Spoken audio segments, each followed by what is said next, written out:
I want to give all the praise, all the glory, all the honor unto Yahweh, Ba'ashem, Yahushai, Ba'ashem, Rakah, HaKodash. Double honors goes out to the elder apostles of Great Millstone for teaching me the truth. Also want to acknowledge all the Akyam who are pushing the truth with sincerity throughout the four corners of the earth. Shalom to the elect of the nation of Israel. All right. Salakia. I'm doing a late night lesson tonight. I'm going to go into Ecclesiasticus 47 through the Spirit and just do just touch some base with some on King David. That's what this chapter is going into. So, without further ado, let's read it. Oops.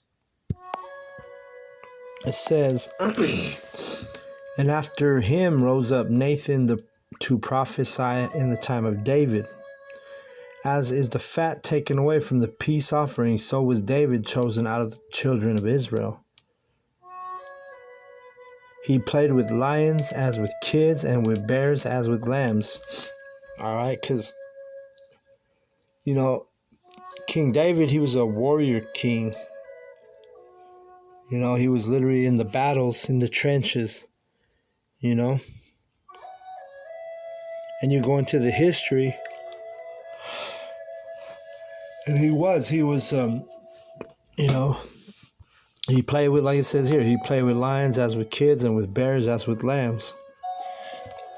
Slew he not a giant when he was yet but young? And did he not take away reproach from the people when he lifted up his hand with the stone and the sling and beat down the boasting of Goliath? Yeah, and when you go into that story, when King David slayed Goliath, you feel that passion of King David when he killed Goliath, because what motivated him was when Goliath, he was talking shit, and King David was like, it pissed him off, when he was talking shit. Let me get the verse real quick.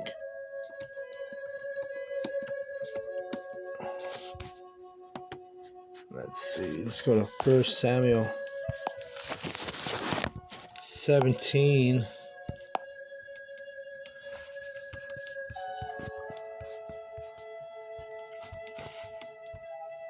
Let me see here.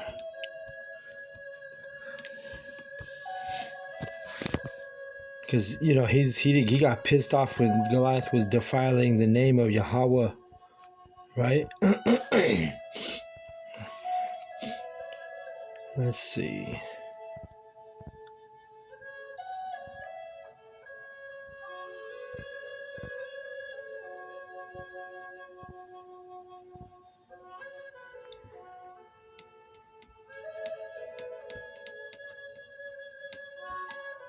Well, let's get this real quick, because it backs up what we just read about him with the lions and the bear, right?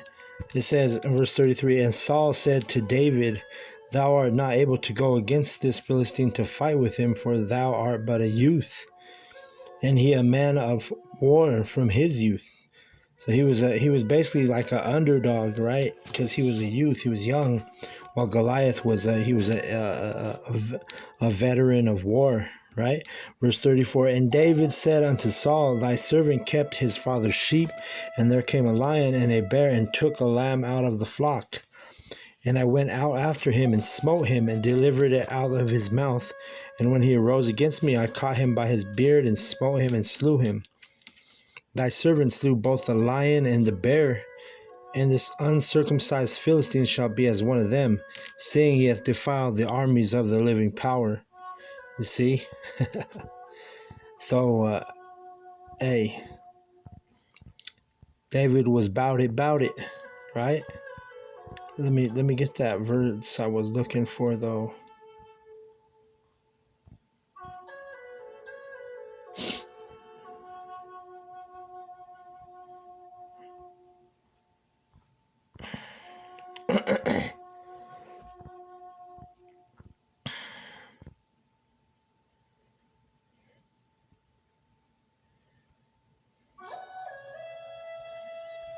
Let me see. I passed it. I gotta find it.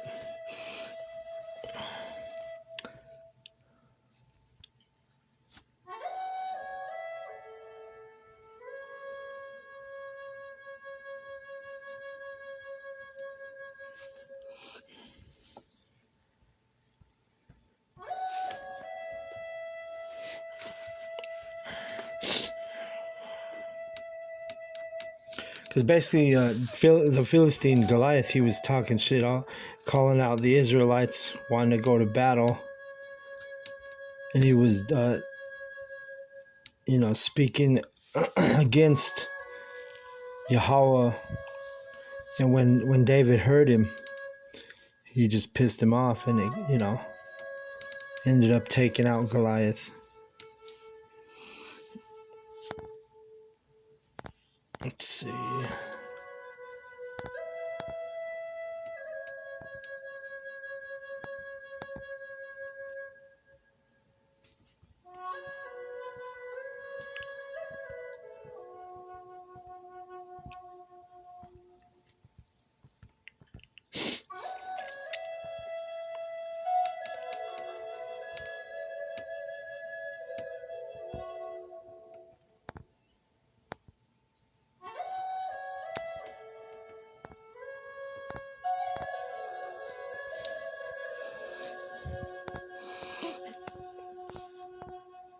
Oh shit, I can't find that verse I'm looking for. It's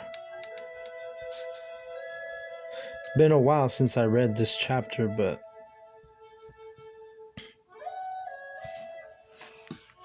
let me see if I can.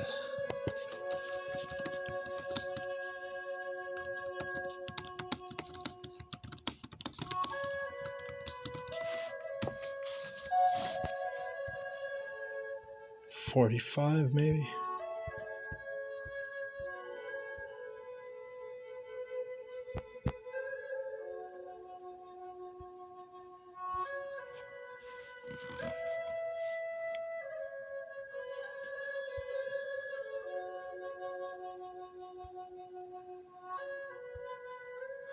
Wow, this is. I'll read this.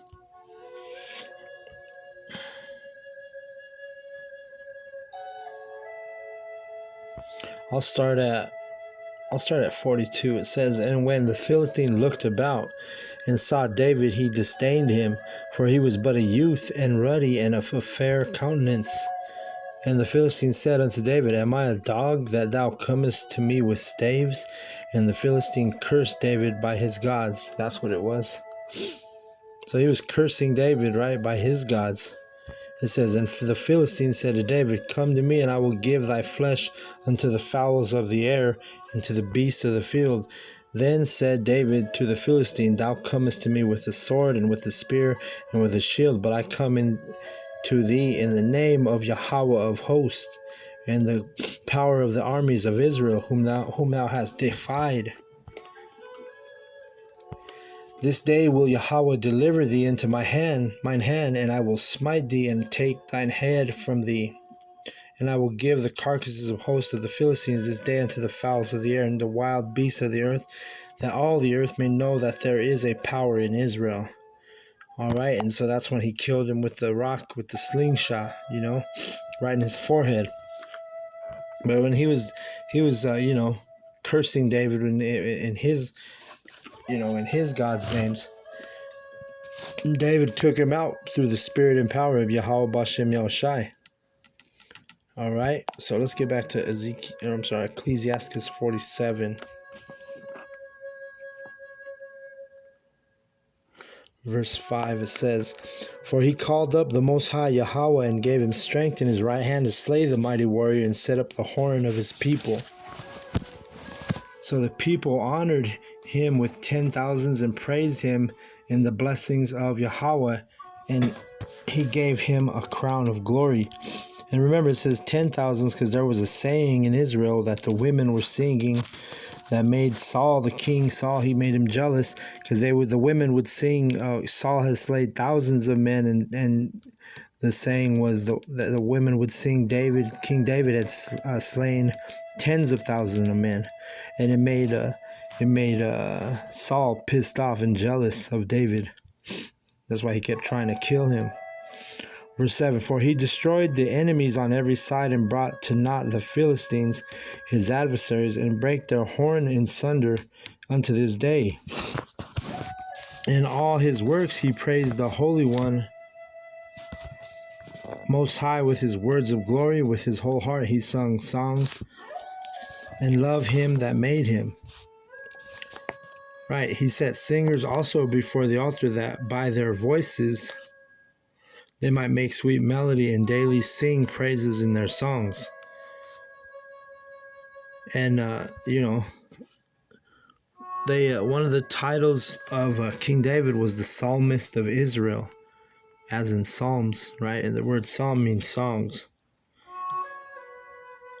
Let's see if I can get that verse real quick.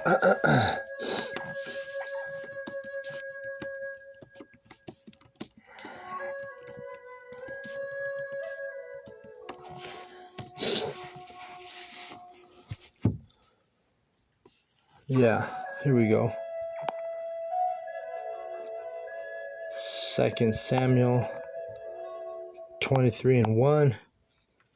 It saw, now these be the last words of David. David the son of Jesse said, and the man who was raised up on high, the anointed of the Most High of Jacob, and the sweet psalmist of Israel, said, the Spirit of Yahweh spake by me, and his word was in my tongue. See?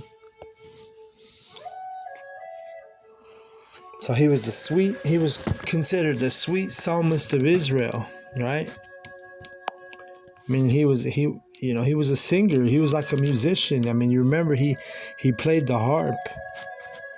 King David played. He was not only a warrior, he was a singer. He was king. He was he was a special man from Israel, a special king from Israel. And that's why we're still in remembrance of King David, right?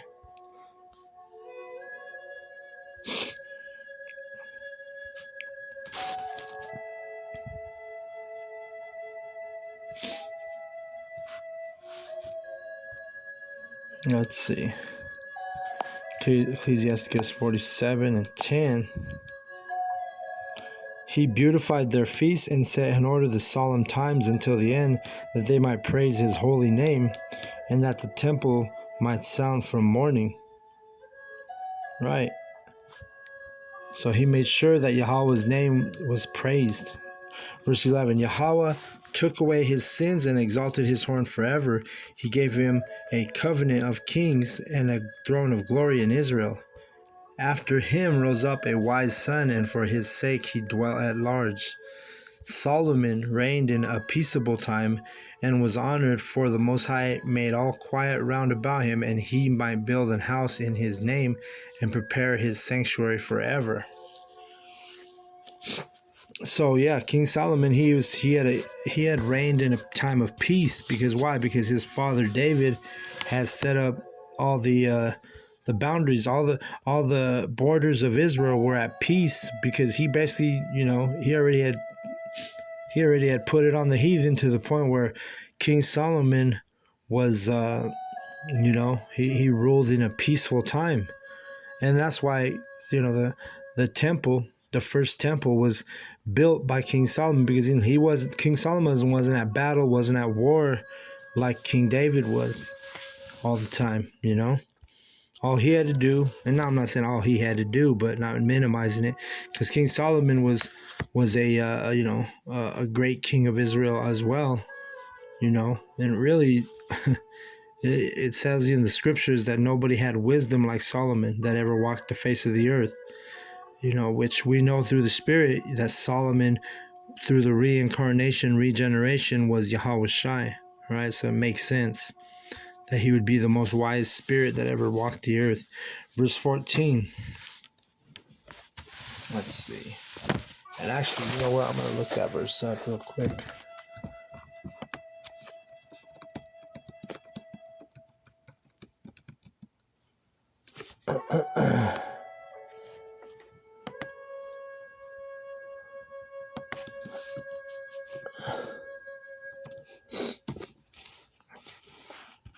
Let's get this real quick. 1 Kings 4:29.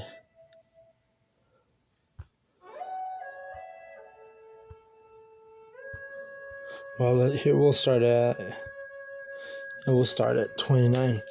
And the Most High gave Solomon wisdom and understanding, exceeding much, and largeness of heart, even as the sand that is on the seashore. And that's that wisdom was exceeding, right? He had exceeding wisdom, and then largeness of heart, meaning largeness of mind. He had, Solomon was a thinker, It tells you also in the Apocrypha that how he was, he understood all the elements, he understood everything. Verse 30, and Solomon wisdom excelled the wisdom of all the children of the east country and all the wisdom of Egypt. So there were no heathen, men on the planet that had the wisdom and the understanding as King Solomon. Verse 31, for he was wiser than all men, than Ethan the Ezrahite, than Heman and Chalcol and Darda, the sons of Mahol, and his fame was in all nations round about. And he spake 3,000 proverbs, and his songs were 1,005. You see? So he was also a singer, King David and King Solomon, they were basically, like what you would call today a musician. Those brothers could sing, man. Ecclesiastes 47:14.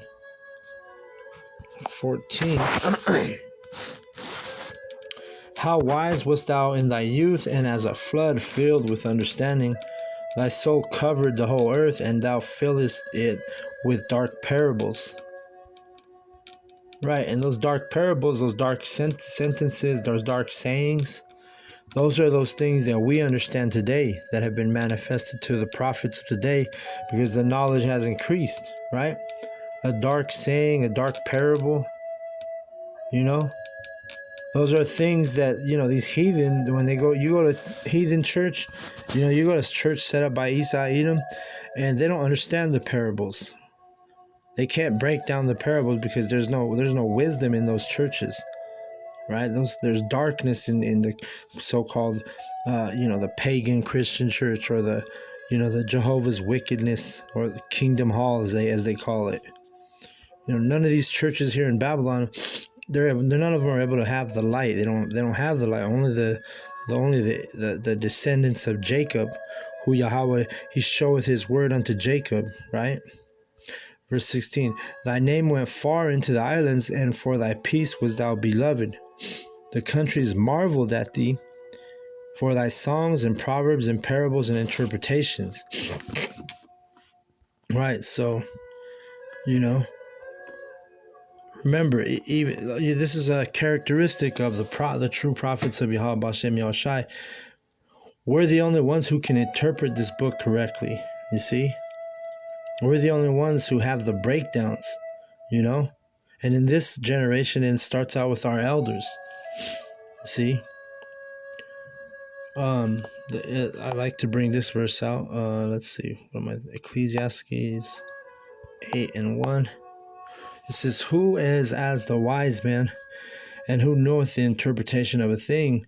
A man's wisdom maketh his face to shine, and boldness of his faith shall be changed." See.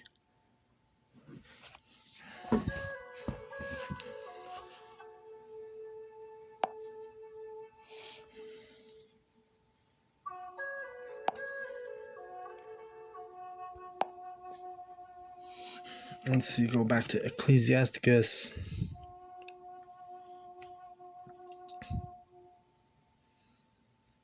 17. 47:17.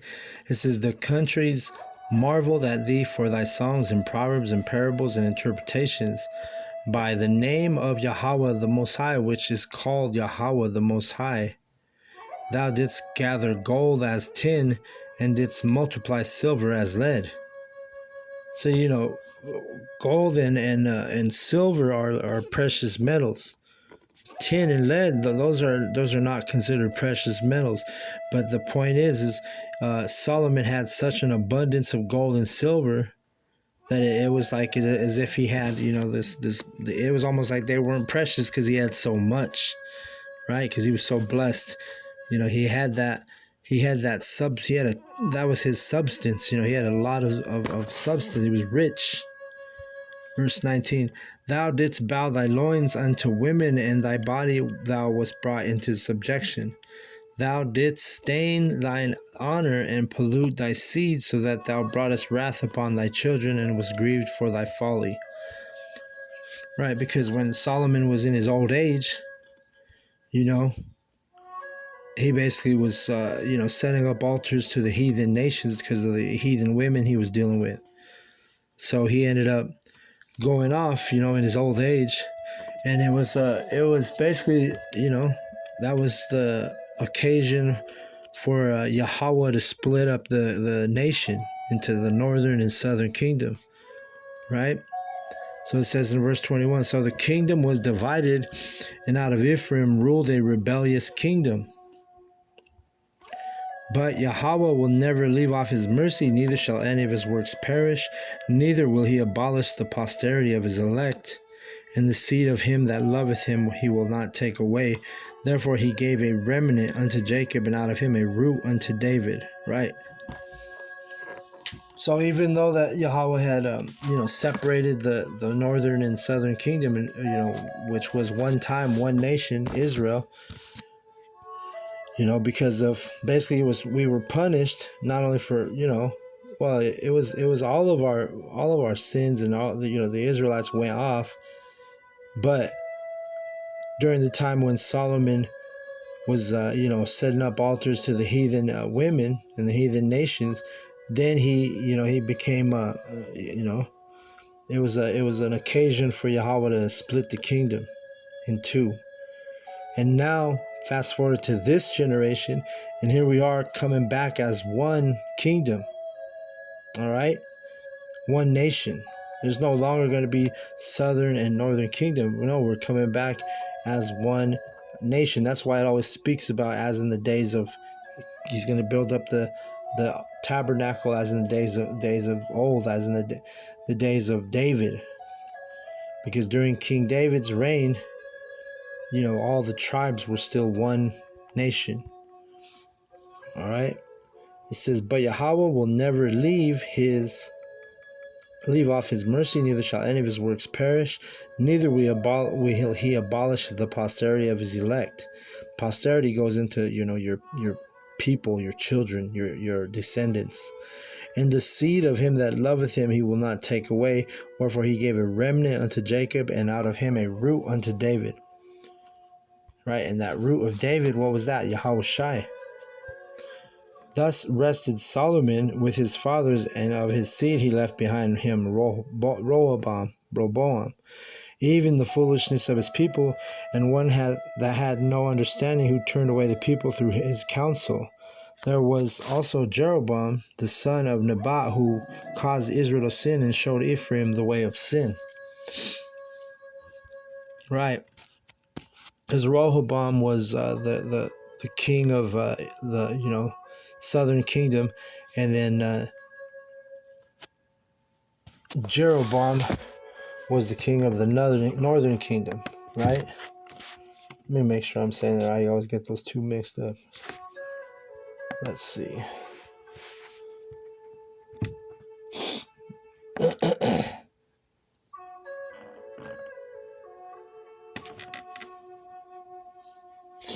Yeah. So Rehoboam, he was the northern kingdom, and Jeroboam was the southern kingdom. I'm sorry, I had that backwards. Rehoboam was southern kingdom king, and Jeroboam was the northern kingdom king. All right, that's why it says Jeroboam the son of Nebat, who caused Israel to sin and showed Ephraim the way of sin. Ephraim was is the so-called Puerto Ricans, which would be the head tribe of the northern kingdom. All right. It says in verse 24, and their sins were multiplied exceedingly, that they were driven out of the land. For they sought all wickedness till the vengeance came upon them. Right? And that's basically the last time that our people, the Israelites, had ruled was the dominion on planet Earth, was during the reign of King David and King Solomon. Because once King Solomon, had committed that sin by setting up those altars in his old age, when he was basically he was basically popping all those heathen women, and in his old age he started setting up altars in the names of the pagan heathen gods of the women he was dealing with. It shows you how powerful that Pussy is, man. Because even King Solomon, in all his wisdom, and he still committed that sin in his old age, But that was basically the last time where we had the dominion on the earth, where you would call us the superpower, our people, the Israelites. Because after that, it just basically become a degeneration of our nation. We became that, from a noble vine to a degenerate plant, like it tells you in Jeremiah 2:21.